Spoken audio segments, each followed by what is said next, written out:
नमस्कार,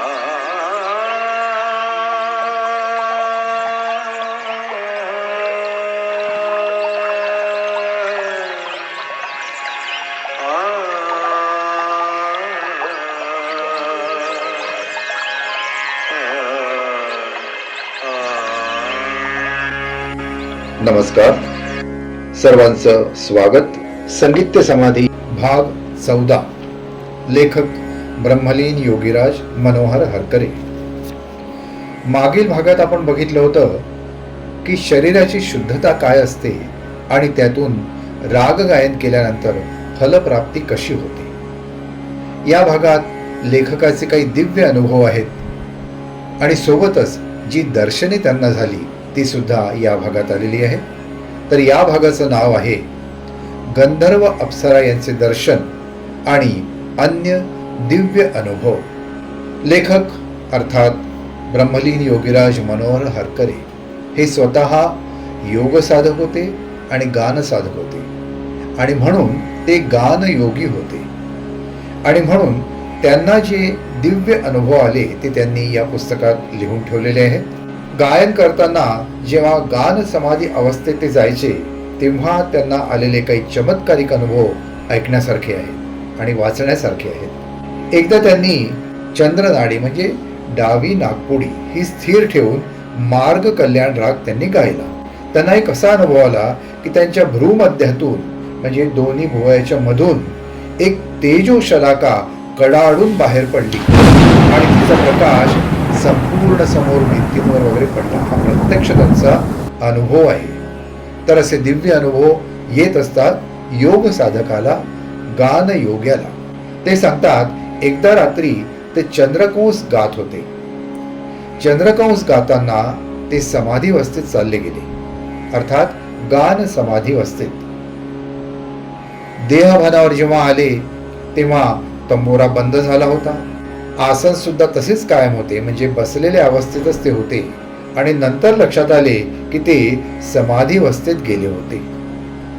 गायन बंद होतं पण आतून एक गायन सुरू होतं, अर्थात यालाच मार्गी संगीत म्हणण्यात आलेलं आहे.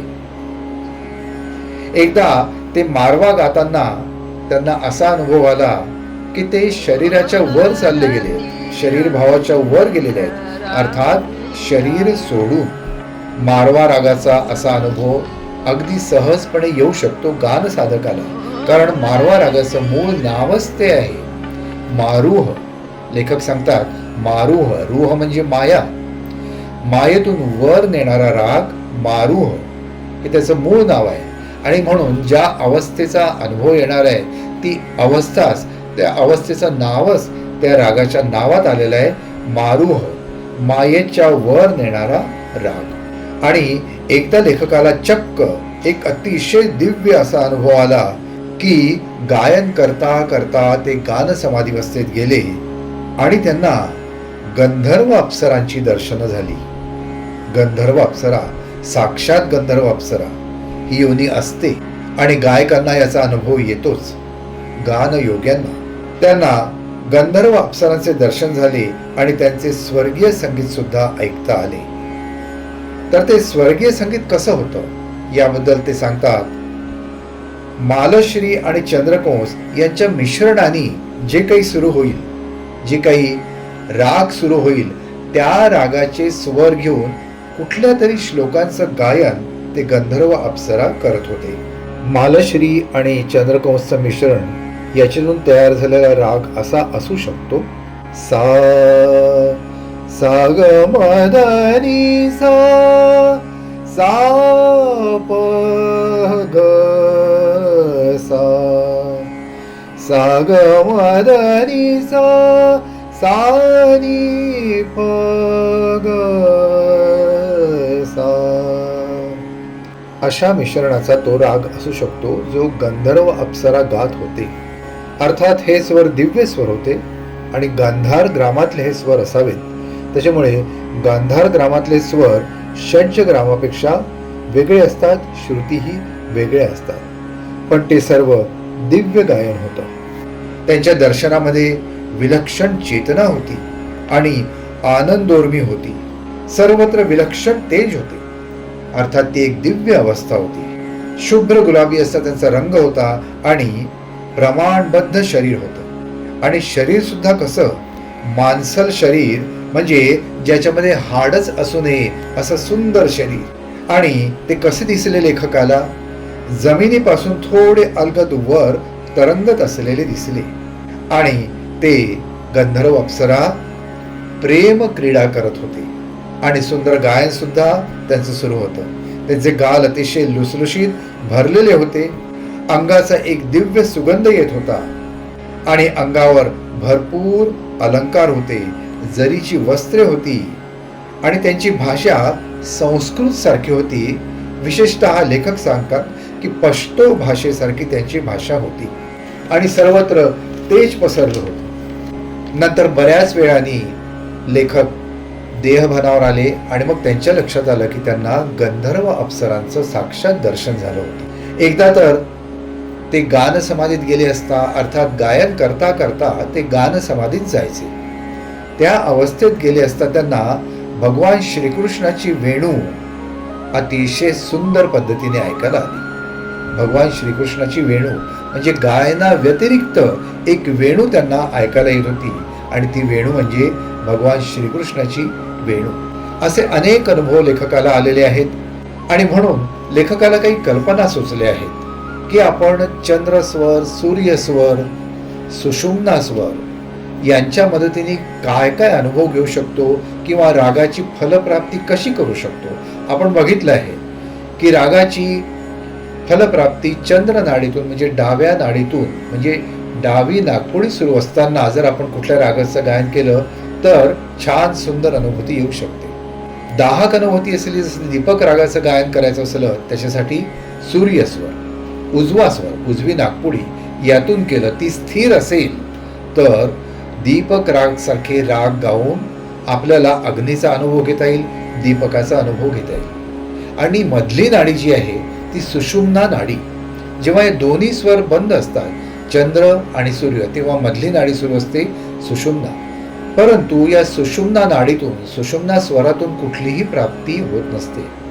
सुषुम्ना स्वर म्हणजे समाधीकडे नेणारा स्वर, त्याच्यातून कुठलीही प्राप्ती होत नसते. याच्यानंतर लेखकाला काही कल्पना सुचल्या की आपण संगीतातून काय प्रयोग करू शकतो. संगीतातून आपण आकाशगमनाचा अनुभव कसा घेऊ शकतो. आकाशगमनाचा अनुभव लेखकाला एकदा विहंग अर्थात बिहाग राग गाताना आला होता. बिहाग या रागाचं मूळ नाव आहे विहंग, म्हणजे विहंगाचा अनुभव देणारा जो राग आहे तो विहंग राग अर्थात बिहाग राग. बिहाग हा शब्द त्याचा अपभ्रंश आहे. त्यांना असा अनुभव आला विहंग राग गाताना अर्थात बिहाग राग गाताना की ते आकाशातून संथपणे विहार करत आहेत, असा त्यांना अनुभव आला. अतिशय सुंदर अनुभव होता. आणि म्हणून त्यांच्या काही कल्पना आहेत की जर आपण गानयोग साध्य केला तर त्याच्यातून काही फलप्राप्ती किंवा अनुभव कसे घेता येतील. मग आकाशगमन कसं करता येईल. संगीताद्वारे वसंत बहार वगैरे असे राग गाऊन फळ झाडांची वाढ कशी करता येईल. मेघ मल्हार गाऊन पाऊस कसा पाडता येईल. दीपक राग गाऊन दिवे कसे लावता येतील. तसंच रोग निवारण कसं होईल. मधुमेह वगैरे यासारखे रोग दूर करण्यासाठी कुठल्या रागांची आवश्यकता आहे हे कसं कळेल. हे प्रयोग काही करण्यासारखे आहेत. स्वरांना पंचगुण असतात. प्रत्येक व्यक्त गोष्टीला या जगामधले पंचगुण असतात, कारण की ती पंचतत्वापासून झालेली असते. आणि म्हणून स्वरांना सुद्धा हे पंचगुण असतात. ते पंचगुण म्हणजे नाद, स्पर्श, चव, गंध, रंग. मग हे कसे जाणायचे याचं पूर्ण विवरण लेखकांनी या पुस्तकात लिहिलेलं आहे. आणि म्हणून ज्यांना हे संपूर्ण दिव्य ज्ञान जाणायचं आहे त्यांनी हे पुस्तक अवश्य वाचावं. संगीत ते समाधी, सर्व दिव्य आणि अद्भुत माहिती आहे. लेखक ब्रह्मलीन योगीराज मनोहर हरकरे यांनी लिहिलेलं हे एकमेव असं पुस्तक आहे की ज्याच्यामध्ये हे दिव्य ज्ञान मांडण्यात आलेलं आहे. हे पुस्तक आपण सर्वांनी अर्थात सर्व गायक क्षेत्रातील सर्व गायकांनी, वादकांनी, सगळ्यांनी हे अवश्य वाचावं. आणि वाचायचं असेल तर या एपिसोडच्या खाली स्क्रीनवर जो नंबर दिलाय त्याच्यावर संपर्क साधल्यास आपल्याला ते पुस्तक निश्चितपणे मिळू शकेल. सगळ्यांनी अवश्य वाचावं. असं हे पुस्तक आहे. धन्यवाद. पुढच्या भागामध्ये आपण अजून अतिशय सुंदर अशी माहिती बघूया. आजच्या भागात एवढंच. पुन्हा भेटूया पुढच्या भागात. भजे हरि को सदा, जो भजे हरि